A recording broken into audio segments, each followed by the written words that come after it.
day, fellow traders and value investors, and welcome to another video. Today we're looking into DHT Holdings, a company that ships crude oil across the world using giant ships, very large crude carrier, VLCCs. We'll break down the company's fundamentals, the risks, and finish with a balanced conclusion. Let's get into it.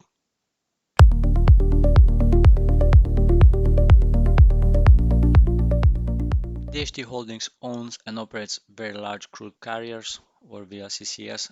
These are massive ships that move millions of barrels of oil. They have 21 VLCCs, soon growing to 25. They have a few that are currently being built. DHT has one of the strongest balance sheets in the industry, low debt and lots of liquidity. DHT paid 63 consecutive quarterly dividends. They had some financial troubles at the beginning of the 2000s, but that's well behind them. That's being sorted. New management came in. They focused on repaying the debt. When demand rises, when distances increase, or when geopolitics disrupt normal routes, tanker owners like DHT make more money.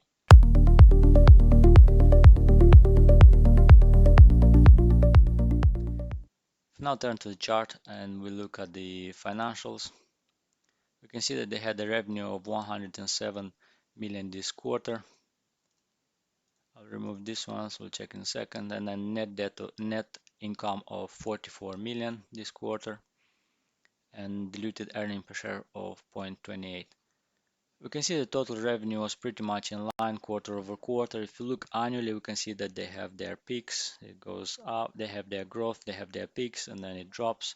Obviously, it was the pandemic, and then again they go through the peaks, and then depending on the conditions, depending on tariffs, depending on recession, economical conditions, and that might drop again.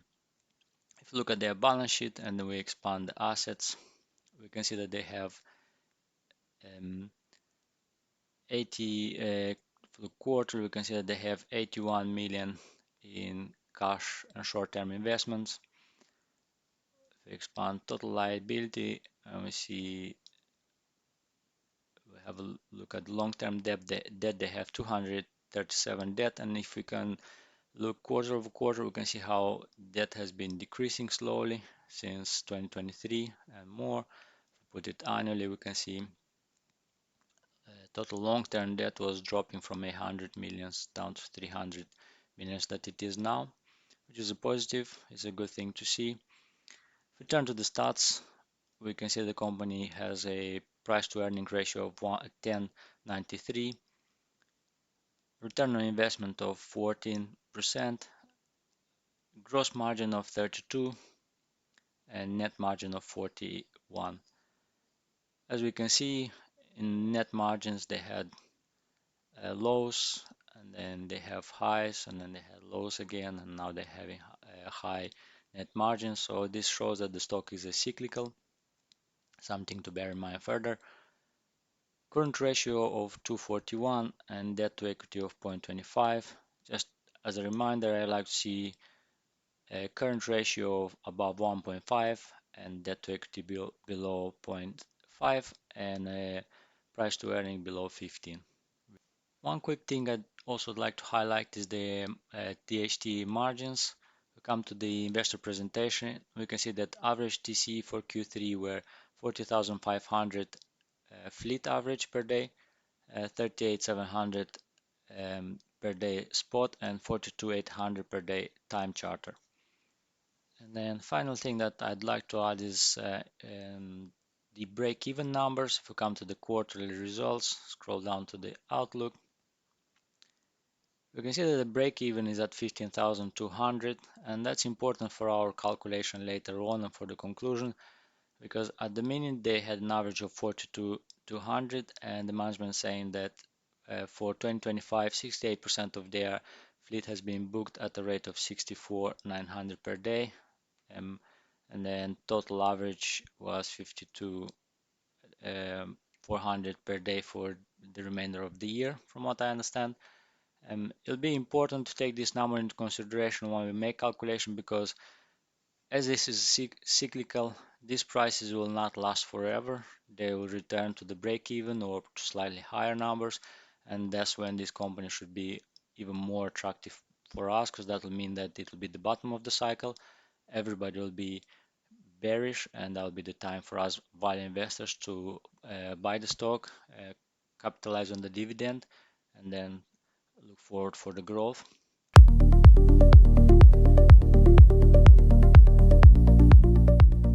If we discuss the intrinsic value based on fundamentals, the first thing I'd like to discuss is the three scenarios: bear, base, and bull case scenario, based on the TCE per day.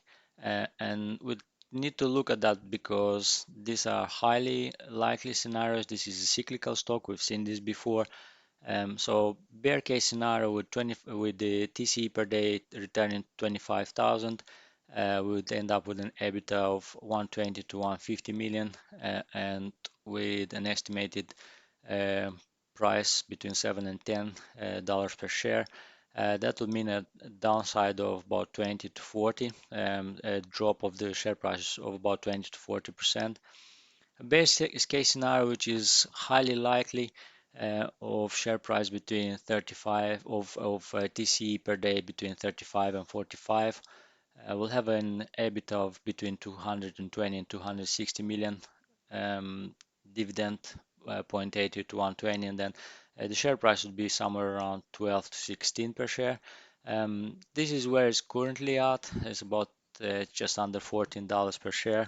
And this scenario is highly likely because the demand for oil will still be there, will remain. Their fleet should expand in 2026.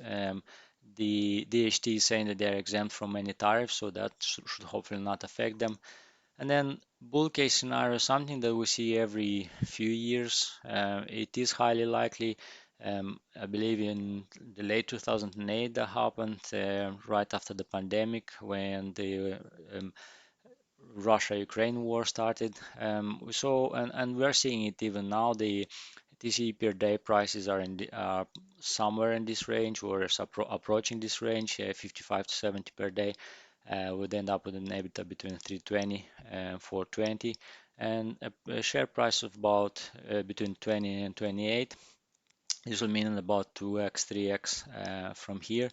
Again, it depends on many things. Depends on demand in Asia still being high. It depends on prices for scrap metal being high, meaning that the oil ships will be used for longer, and the capacity will be there. And then obviously the ships the new ships coming into the market being more efficient and transporting more oil. And then we'll turn now to my calculations. If we now look at my Excel spreadsheet, where I use Warren Buffett, Phil Town, and Peter Lynch's calculation for intrinsic value. We using a 10% growth, EPS growth. The stock is overpriced or overvalued on all the calculations, on all the metrics. This is the more conservative number. When I was researching the growth rate, I came across many predicting a 23, 27% growth. So we'll change the number in a second, but current book value is 679, and you had a bit better book value per share 10 years ago. I use today's 10 years note, which is for 14, and then I use the dividends that the company has paid this past year, 2025, and the dividend yield at the minute. So as we can see, the share price is at 1367, is overvalued compared to all the calculations that I use. And then if we change this to, let's say, 15, we can see that according to Peter Lynch's calculation, the stock is very undervalued and still overvalued on the rest of the calculations. And then if we use a more optimistic percentage, so say 25% growth, we can see that straight away Peter Lynch's and Phil Town's calculation return it in their undervalued territory. So yeah, definitely something to bear in mind. One risk in here, or something to be aware, is that the company is paying 100% of its net income into dividends. So the dividends are variable. They change based on the revenue. This is a positive in an up cycle when the company is printing a lot of revenue. In a down cycle, this is a risk because you are losing the dividend income and net income being lower. And then what I also would be interested to see is for the company to retain some of the net income and pay even more of its debt and invest in the company further.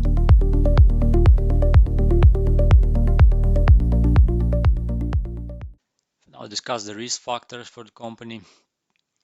The first risk is the freight rate. If global oil demand weakens because of the recession or energy transition, shipping rates can fall fast. This can cut profits and obviously dividends. Another risk that company is highlighting is the China and US tariffs or fees that both countries have imposed on each other. These are port fees. DHT says their fleet should be exempt, but they admit they cannot guarantee this. You can see it in the risk factor under the quarterly earnings presentation. Another risk is that this is, like we've discussed, this is a cyclical stock. It goes up and it goes down and stays down for a while. It seems to be in an up cycle. Again, like I said earlier, the management has paid quite a bit of its debt. We've seen this in the balance sheet as well, but we never know when the cycle will turn. If we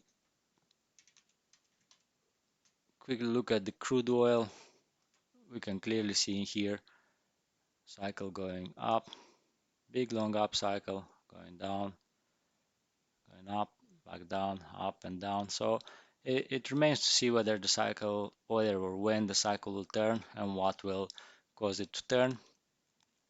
Another issue is the could be environmental regulations, and older ship may become more expensive to operate.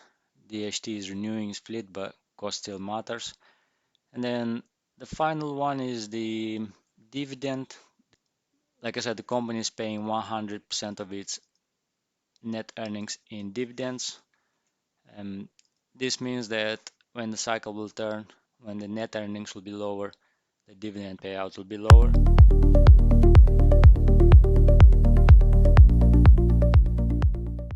If we now turn to the charts, we can see that the stock has gone up and then has come down. It found some support and resistance around the $20 per share zone, and then it's gone all the way down to 1.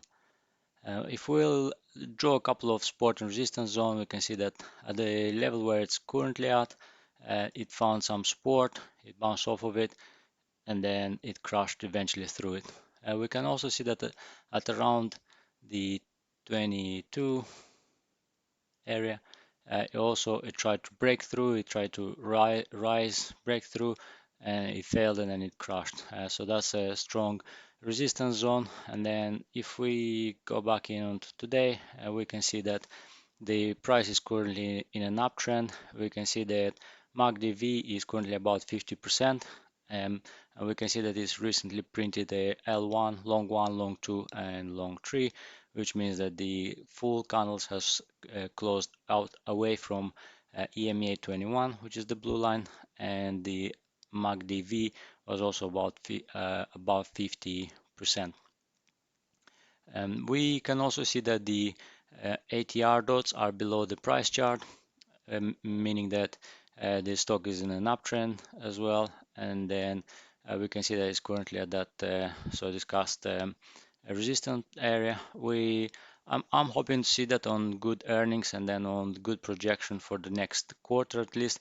The stock price will still go up. I'm interested to have a full position here. I already opened a position. This is non-financial advice. You do your own research, but that's me.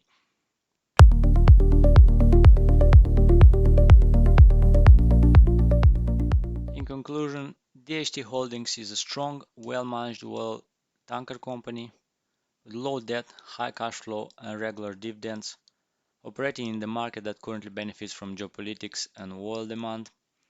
On the strength side, very high margins when TCE rates are strong, 63 straight quarterly dividends, fleet renewal coming in 2026, and a strong balance sheet.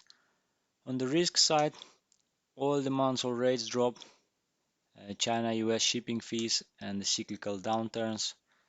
As a value investor, DHT is a solid dividend play plus cyclical play, not a guaranteed long-term compounder, but a company that can reward you when the market tightens. If rates stay strong, we'll see upside. If they weaken, be ready for volatility. For bear case, we will be looking for OPEC oil cuts or recession, China slows oil imports, and tariffs, poor fees between China and US. For a base case scenario, which is most plausible, we would look for oil demand to still grow up to 2030, fleet aging offset modern new builds deliveries, China maintaining high baseline crude intake, and no massive geopolitical overhaul. For a bull case, we would look for a big non-OPEC supply growth to Asia, China, India, and still increasing their stockpile of oil, and scrap rates spiking, which will make more expensive to scrap old ship. The biggest driver for the revenue is the TCE levels. DHT is well run, but rates drive 80-90% of the outcome. Base case returns are good, not great. A 3x return requires a super cycle. It happens, but as we've seen on the chart, is not often. A 30% downturn is always possible. Again, this is a cyclical stock. DHT payout policy magnifies both the upside and the downside. In a bull market, massive cash in your pocket in the forms of dividends, and in downturn, dividend collapses. If you enjoyed this breakdown, hit the like and let me know in the comments which stock you'd want me to analyze next on Fundamentals in Motion. Thanks for watching.